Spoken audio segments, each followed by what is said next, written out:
Our fourth keynote speaker today is Mr. M. Dhananjayan, MD, Focus Groups, India and the Middle East. And he's going to talk about the 4D of dealerships. I'm not sure someone can put another interpretation to it, so I'll hand you over to Mr. Dhananjayan. Over to you, sir. Please welcome him with a round of applause.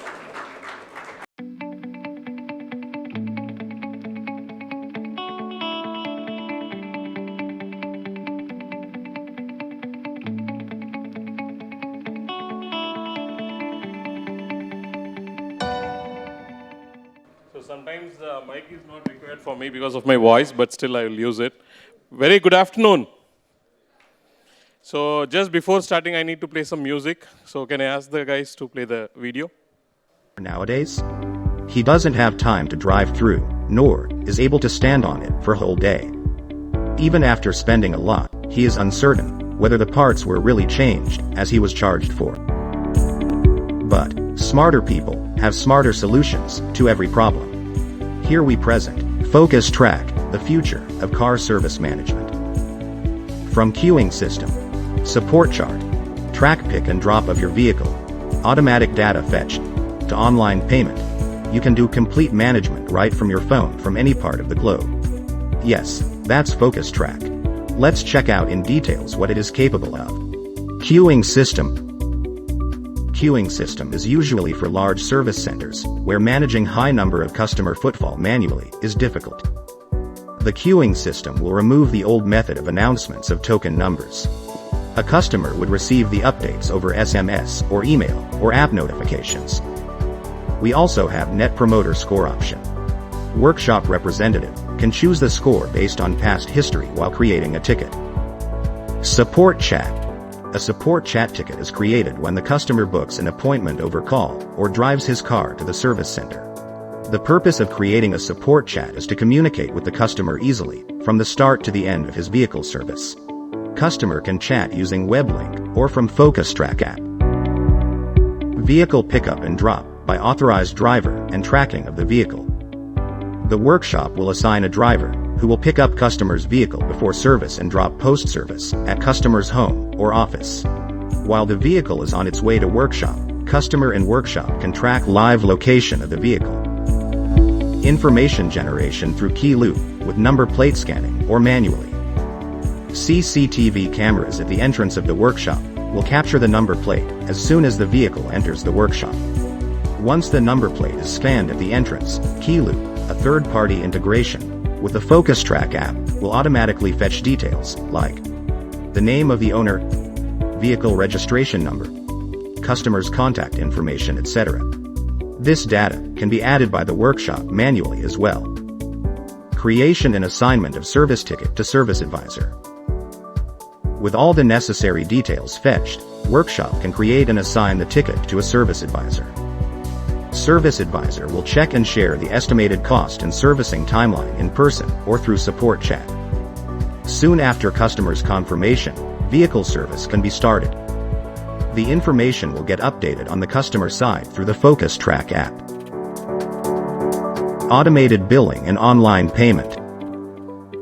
After the completion of the vehicle service, the bill is automatically generated based on vehicle service details. All the parts added will also be shown in the generated bill. Payment can be done using the Focus Track app through any online payment mode. After servicing is completed and payment done, authorized driver would drop the vehicle to customer's place. This is just a bird's-eye view of what Focus Track app can do. We can make it customized as per the requirement. Connect with our experts today and get started. So what you cannot measure, you can't improve. So from that perspective, and also looking at DMS, ERP and other things, this was primarily built from the inputs from the market. Now, 4D of the dealership, today I'm going to talk about 4 areas: skilling and digitalization trends in the current automotive dealership. Sustainable customer-centric process. This is a core thought process which is really going across globally. And also looking at global trends in retail. This is again from an experience from global market implementations. And the fourth is the future dealer frameworks. So this would be the thought we would leave, how the future of dealerships, how the future of service models will evolve. Because there was a time when we were thinking that we have to only depend on vehicles, the auto wallas and things to go and bargain and then do. Then Ola came, Uber came, they completely disrupted. The similar will also be a disruption in the couple of years. That would really make a change. Now, going on to the skilling, this is one biggest thought that is going on as the digital twin. Now, how do you really maximize your knowledge, content, and then also have a precise process and execution the same way every time? Because we have, as a country, we have diversified cultures, diversified people, but how do you localize it and then also use the local language and then also connect between the customer and the thing? Now, on the skilling perspective, digital twin is going to be the future. How you can really standardize things and then make a most effective things, because there is also a lot of cost-cutting exercise going on. And the second area is on artificial intelligence and VR. We talk about a lot of things in sales and other areas. Even in after sales, this is going to take a predominance. And in Focus Track, we have actually implemented AI and VR. So WBTs is a general areas that already people are using it. And one major change that is going to come is video-based learnings. So today, the transition post-COVID is video-based learnings are becoming big. And then people are on TikTok, people are on Reels, and it's not about the age anymore, whether it is you or you're part of the current generation. Every people right now is moving into a digitalization. And while we say people are almost digital, it is also going back to the basics. So still in some of the core technical areas, an hybrid class models is still the most model that is being adapted. Now, going into the digitalization of the first D, so personalized video communication. So in fact, Vishal also spoke about service cam, where he is bringing a lot of trust and transparency. Now, we all have been adapted to GPS for a location. Now, it is going from GPS to VPS. Also, vehicle tracking is one thing because it needs to be built on the transparency. E-commerce is again an area which is really taking up its shape with respect to the auto industry per se. Now, parts online system, because earlier getting a part from any of the brands would be a problem, but now it's completely in the last 3-4 years, there is a lot of players that is coming into the parts availability at your doorsteps.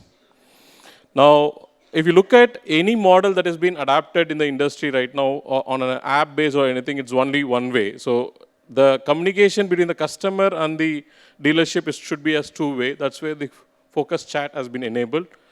And audits, generally we go to an audit, make a summarization what has been found, and then you have to wait for the reports.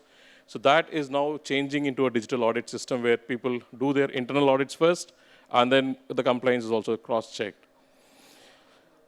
This is again an upcoming topic. I'm not sure how many of you are using NFTs, near field technology. Even you don't need to carry a business card anymore. All you need to do is, if you have an NFT, you can just tap on your phone, the contact number gets transferred.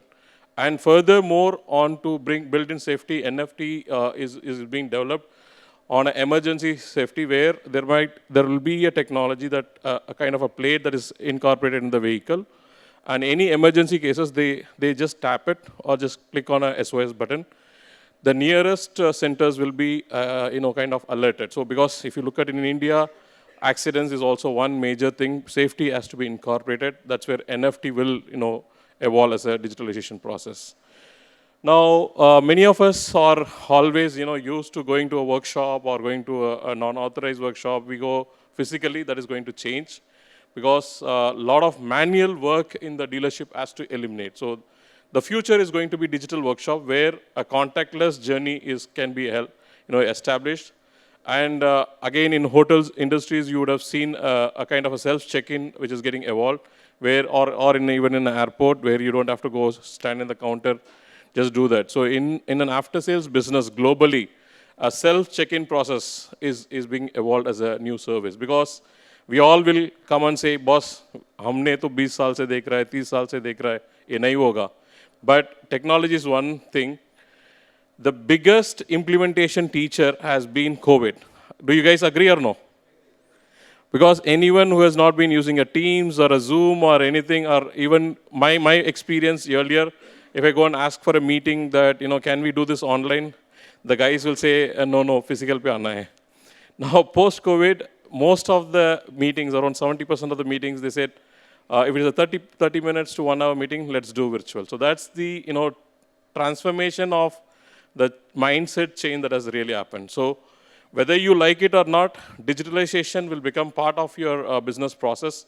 To make more profits, digitalization is the key because a lot of non-value added activities, like in Toyota production system, they say, right, value add, non-value add, but necessary, but waste. So if I see out of my experience in the last 12 years of engaging with dealerships, I see lot of waste. And one of the biggest waste is the human talents.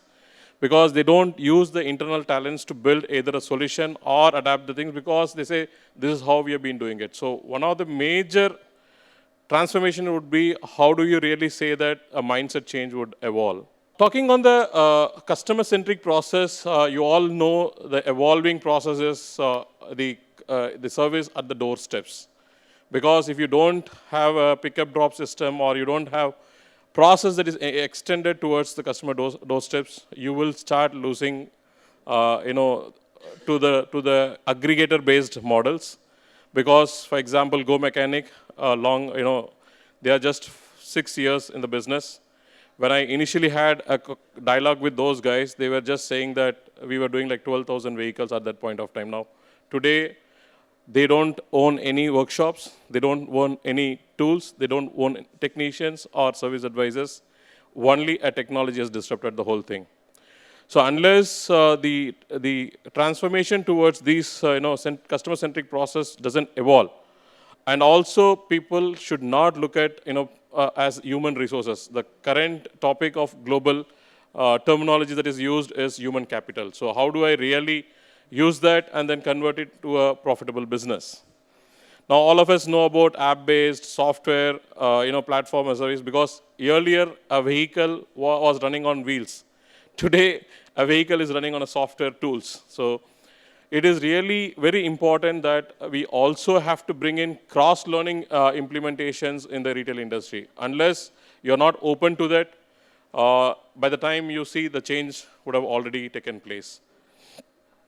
I also emphasized during our panel discussion about mindfulness, because this is one major area where we talk about productivity tools, we talk about process, we talk about performance, but if the person who is able to deliver is not mindful, then that's going to be the biggest hindrance. Because when you do a root cause analysis, every time they come and say, technician isko follow nahi kiya, sales consultant did not follow this process, but no one looks at whether this guy was healthy, whether the guy was in a happy state, whether the guy was really fit to work for that particular day. And I am sure all of this senior leaders in the industry would agree. Do you guys agree or not? How many guys agree about it? Maybe almost like 90%. Now, apart from app, the PaaS is the new terminology that is looking at platform as a service. It's like a plug-and-play model. You don't need to develop your own apps. For example, there are open codes that you can develop your own apps now. So that's the kind of a transformation that is happening. So a continuous learning journey is the only way you really need to inculcate into your business models. Otherwise, you will be outdated. Now, all of us talk about customer-centric approaches or customer centricity, and we evolve a lot of things. The biggest findings for me, either is it India or is it Middle East or Africa or anywhere, acceptance to all these changes is a big problem with the people, because they are working in a certain way and they don't want to change.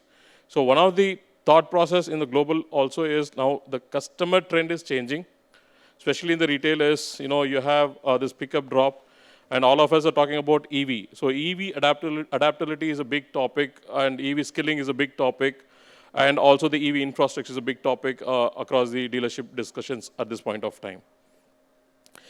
How many of you know, if you have a part that can be printed by using a printer? Any idea? So the evaluation from now in the next 4 to 5 years, 3D printing will be one of the process will be available. Maybe it can be a centralized with a region, or maybe group of dealers will be using it together, because the logistics cost and the time taken to reach the dealership is also a big challenge at times. Plus, the old parts availability is an issue. So if you look at today, anything that is being done in R&D, 3D printing is used to produce a part for a sample and other things. So 3D printing would also be the future of technologies, and they are really evolving it in the after-sales business. Now, as also we heard from Vishal about the data, that how the lead generation is there. Today, the sales, after-sales, marketing, it is not being looked at as different departments. And where do you get your new car sales or a conversion? It's only the after-sales business. Sales through after-sales, and the naming can be anything, but this is where the dealerships really need to look at. And we are all sitting with big junk of data, but if you don't really adapt big data analytics into your business, because you can't go back to your old practices saying that I'll do a YY analysis, I'll do a PDCA, I'll do a deep dive analysis. That is, yes, it can give you a surface level outcome, but if you don't really use data as part of your business analysis, because one of the things when we engage, we put data, we see the data dashboard, and then take corrective implementations accordingly. And also, subscription is a kind of new thing. And in fact, for example, you're going into, say, Dubai. Today, what happens is you don't need to own a car in Dubai or many of the international markets, and even in India, subscription has come in place. So similarly, earlier what you need, these are like independent centers or shops or offices that used to be there. So the customer has to go to that particular office, then use a subscription model. Instead, now like how in India we had this insurance business as part of the dealership or an after-sales business, subscription companies are part of the dealership business right now. So you go to these subscription people, you can just use the car for whatever number of days that you want. And this will also be a kind of, the new trends in terms of looking at. I have a beautiful story, which is a real story adapted by a dealer in Kerala.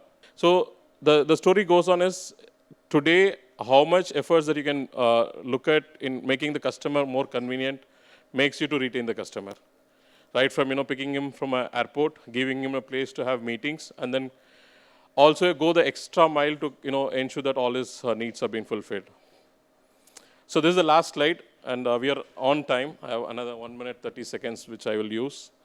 Aggregate-based dealerships, business models is what is the future of thinking. Now, OEMs are inviting aggregators to make a part of their process.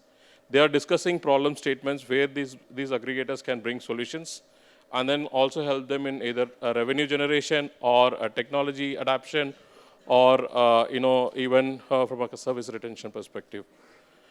Contactless journey, we all have embraced it during COVID times. And the third is what a thought I would like to leave, and this is something evolving to retain the older people who are like over like 10, 12 years. So rent a car or a technician hire is the new thing. And parts online sourcing, as I told you, it's the evolving mechanism. And services at doorstep. So go near to your customer to stay in the business. Thank you.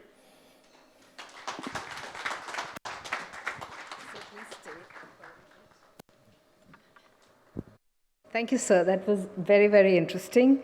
And please do accept a small token from all of us. I'd like to invite representatives from Hyundai India and Acme India to come forward and felicitate Mr. Dhananjayan. Acme India and Hyundai India. Our fourth keynote speaker, Mr. M. Dhananjayan. Loud round of applause, ladies and gentlemen.